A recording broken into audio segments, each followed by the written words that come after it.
ทางสามมื้อเองก็ได้มาหาทางสาวโสดหน้าใหม่เนาะอ่ะโดยสบายดีเด้อ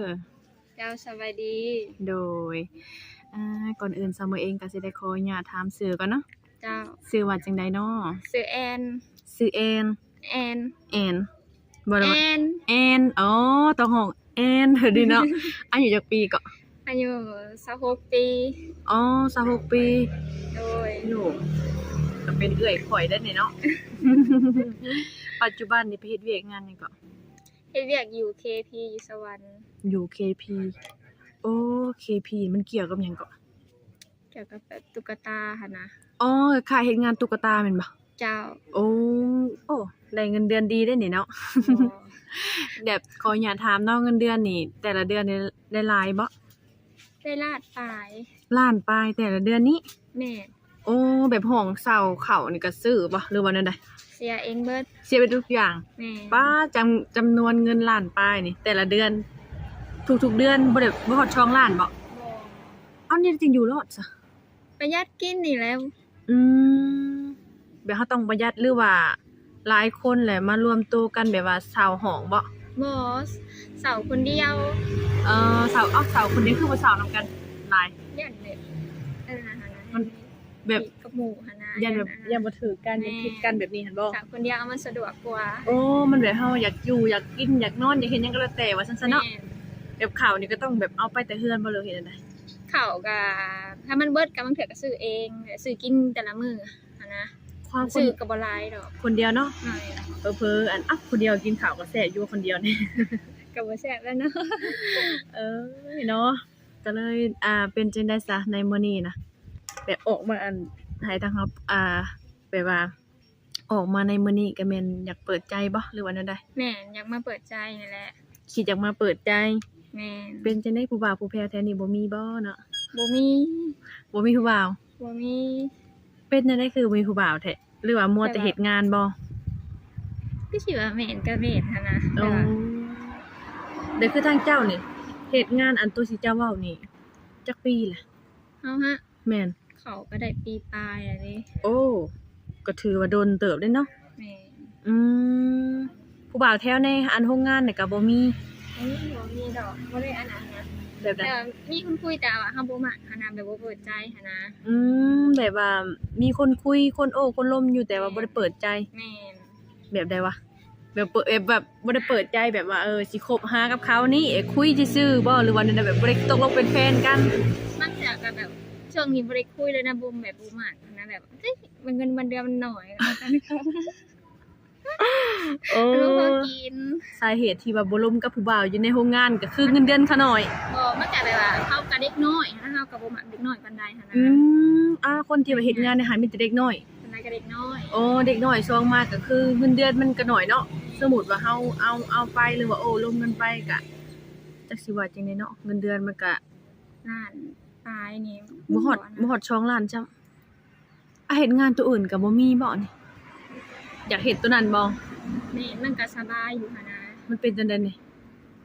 แบบว่าเข้างานจักโมงซะ 7:30 7:30เลิกได้ซะ เลิกก็ประมาณ8:30อะ อ้าวคือเลิกคือเลิกอันนั่นแท้คือเลิกค่ำแท้ บางเทื่อก็มี OT บางเทื่อก็บ่มี อ๋อแบบว่าคันคือปกติถ้าบ่มี OT ซะเลิกจักโมง ถ้าบ่มี OT ก็เลยเลิก5:30อะ 5:30ถ้ามีก็เลิก8:00นโอ้แล้วก็มาหอพักเฮาย่างไปหรือเฮ็ดจังได๋ ย่าง มันก็บ่ได้ไกลปานใดบ่ ประมาณโอ้ก็ใกล้เติบแต่ว่าประหยัดนี่หั่นนะ อ๋อก็เลยย่างสมมุติคือทางเจ้าเนาะก็คือว่าอะไรเนาะออกมาในมื้อนี้ก็ออกมาเปิดอกเปิดใจเนาะ แม่ สมมุติว่าหนุ่มทางใดหนุ่มทางใดก็ได้บ่ ทางใดก็ได้เบิดเปิด หนุ่ม ใจ ทางใดก็ได้เบิดเนาะพอแต่คุยหรือว่าโอ้ลมกันถือคอกันเนาะ แม่น สิหนุ่มทางใดก็ตาม คุยได้เบิดอายุเพิ่นได้จำกัดอยู่บ่คือผู้บ่าวเข้ามานี่ ประมาณ60ปลายปะ 60ปลายขึ้นหรือ60ปลายลงมา 60ปลายลงมาก็ อายุห่างกัน26ก็ได้ โดยก็เลยแบบว่าสิเอาผู้ใหญ่ แม่นมักผู้ใหญ่ มักผู้ใหญ่สเปคก็คือมักรุ่นใหญ่ รุ่นใหญ่รุ่นน้องก็ได้แต่ว่า รุ่น ส่วนหลายก็มักรุ่นใหญ่หั้นนะ ส่วนหลายก็คือมักรุ่นใหญ่เนาะแต่ว่าคือแบบ FC ของสาวเมยก็ส่วนหลายก็มีแต่FC แบบมีอันผู้บ่าวรุ่นใหญ่เด้ แม่นเฮาก็มักรุ่นใหญ่หันนะ แต่ว่าอีกอย่างเขาก็เจ้าก็แบบยังผ่านประสบการณ์มาก่อนเนาะผ่านร้อนผ่านหนาวมาก่อนหั้นนะเนาะอีกอย่างอายุหลายเพิ่นก็สิได้แพงเฮาหันนะ ก็จะได้เอ็นดูเฮา โดยแม่นละอืมแล้วก็คือทางเจ้าก็เลยสมมุติว่าโอ้ลมกับผู้บ่าวแล้วเนาะสิเป็นฝั่งใดเอาขอยอยากถามเจ้าก่อนเนาะเล็งๆก็คือผู้บ่าวนี่เจ้ามักทางใดสุดๆเลยอะ ทางใดก็ได้เบิดนะหาแต่แบบสามารถผูกคอกัน เอาง่ายๆก็คือทางใดก็ได้เนาะแต่ว่าขอให้แบบว่าโอ้ลมเต็บถือคอกัน เข้าใจกัน แบบซี่ซะเนาะสมมุติว่าทางเพิ่นนี่มักฮักเจ้าแล้วหรือเนาะทางเจ้าก็ฮักมักเพิ่นแบบนี้นะและเพิ่นอยากชวนเจ้าไปอยู่แบบฝั่งไทยบ่แบบนี้หันนะคือหนุ่มฝั่งไทยแบบนี้จะไปได้บ่ อันนี้ก็ต้องคุยกันก่อนค่ะนะ อ๋อต้องคุยกันก่อนว่าเฮาสิไปได้หรือบ่ ให้คำตอบได้ค่ะนะ อ๋อบ่คือทางเรือนเจ้าได้ซะมีไผแน่ซะพ่อแม่บ่พ่อกับแม่ได้ซะยังบ่ ยังเขากับแม่กันยัง อ้ายเอ้ยน้องเด้จักคน น้องกาหลาย หลายคนอยู่จะอาจสิไปได้อยู่เนาะ แม่ บางเทื่อเฮาอาจสิไปมาๆก็ได้ แม่ ส่วนหลายบางเทื่อเฮาล้มกับหนุ่มไทยบ่ส่วนหลายเพิ่นสิมีธุรกิจของเพิ่นแบบนี้หันนะเพิ่นบ่สามารถมาอยู่นำเฮาได้ แม่ บางเทื่อเฮาอาจสิไปแบบไปค้าไปขายบ่นำเพิ่นอยู่ฝั่งไทยพี่เนาะมันการหาเงินหาคำมันก็สิง่ายแบบสิซะก็คิดอยากไปหาเงินอยู่ไทยอยู่บ่จ๊ะนี่ ก็นี่ก็ยังบ่ฮู้ทางนี้แบบถึกใจกันบางเทื่อก็ถึกใจ โอ้ค่ะเนาะมีคนโอ้ยเสียงกบเสียงเขียดเนาะ สมมุติว่ามีคนแบบถูกอกถูกใจนี่ก็อาจสิไปแม่นบ่ แม่ บัตรเจ้าก็มีแล้วบ่บัตรเจ้า บ่เฮ็ดนะเบิ่งแบบบ่มีหั่นนะ ยังบ่ได้เฮ็ดเลย แม่ โอ้สมมุติว่าคันสิไปนี่ก็ต้องได้เฮ็ดบอกเฮ็ดบัตรเลยเนาะ แม่ อืมโดยก็คือทางเจ้านี่ตอนนี้ยังบ่ได้พร้อมว่าสิไปไทยเนาะยังบ่พร้อมว่าสิไปอิหยังไปไทยคันสมมุติว่ามีคนถูกอกถูกใจแล้วอาจสิไปได้ แม่อาจสิ ก็คือตอนนี้ก็คือเฮายังบ่ได้รู้จักกับไผแบบนี้เนาะ แม่ตอนนี้ยังบ่ฮู้จักกับไผบ่แบบบ่หักปากว่าสิว่าสิไปได้บ่นะ อ๋อสมมุติว่าเฮาเปิดใจไปแล้วค่ะนะมีหนุ่มทางใดก็ตามเนาะคันว่าถึงอกถึงใจกันแล้วเฮาอาจสิไปได้แบบนี้เนาะอันนี้เฮายังบ่ฮู้เฮาก็สิเว้าว่าไปโลดมันก็เป็นไปบ่ได้เนาะ แม่ โอ้โดยทางเจ้าก็ได้นาเฮ็ดนาบ่ทางเจ้าก็ เห็นหน้าได้ โอ้เฮ็ดนาโอ้แต่ละปีได้ข้าวหลายบ่ ก็บ่หลายแบบ มันบ่งามมันได้ เอาคือบ่งามแต่เป็นหยังคือบ่งาม ดิ แต่ นมันหลายปีหั่นนะแบบ อ๋อ เฮาก็บ่มีเงินซื้อพวกชุบปุ๋ยปานใดหั่นนะมัน อ๋อโดยก็ได้แบบพอได้กินเนาะ แม่ก็ได้กินอยู่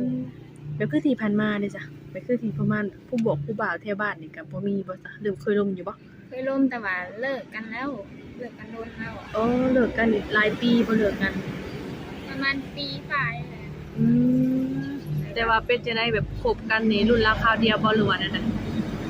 ถ้ารุ่นราคาเดียวแล้วก็มันบ่เข้าเองกันหั่นนะรู้เข้ากันกันหั่นนะ บ่ง่ายๆก็เคยล่มมาแล้วเนาะแต่ว่ามันหางรุ่นราวคราวเดียวกันแล้วก็เว้าเดี๋ยวก็ผิดกันให้กัน นี่ ส่วนหลายเขาเจ้าสิบ่เข้าใจ นี่ เนาะแล้วก็เลิกลากัน นี่ ถ้าว่า ไปกันหั่นนะ แม่นทางที่ดีก็ได้แบบว่า อยากหารุ่นใหญ่กว่าเนาะแต่ว่าบางคนเฮาก็บ่ได้เมารวมเนาะบางคนก็ใหญ่แต่โตแบบนี้นะใหญ่แต่โตแต่ว่านิสัยเด็กน้อยก็มีแม่นบ่บางคนก็นิสัยแบบเด็กน้อยแต่ว่านิสัยผู้ใหญ่แบบนี้นะ ใช่เบิด ก็คือทางเจ้านี่ก็อายุเพิ่นก็คือว่า60ลงมาเนาะ60ลงมาหรือว่า 65ลงมาก็ได้ 65ลงมาเนาะลงมานี่ประมาณอายุ30หรือ20กว่า30นี่ก็ได้เนาะ 30ก็ได้ หนุ่มFC สาวเมยเนาะถ้าว่าสนใจทางผู้สาวเพิ่นนี่ก็ติดต่อมาได้เนาะทางเจ้านี่ดินยังแหน่ซะเฟซหรือว่า LINE นี่มีบ่